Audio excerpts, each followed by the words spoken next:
Hello，大家早。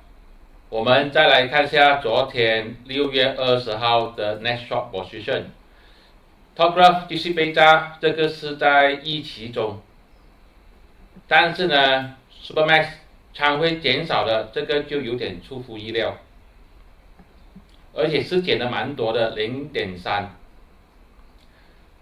哈达跟 Cosan 呢就没有什么大的变化。Supermax 开始减仓，基本上我个人认为，手套股呢，机构呢开始慢下来了。所以如果你要去布局的话呢，趁低的话呢，我觉得这个可以密切的去留意它的技术分析，看它几时止跌回升，那时候可以考虑进场。这些都是我的个人看法，并没有任何的买卖建议。谢谢大家。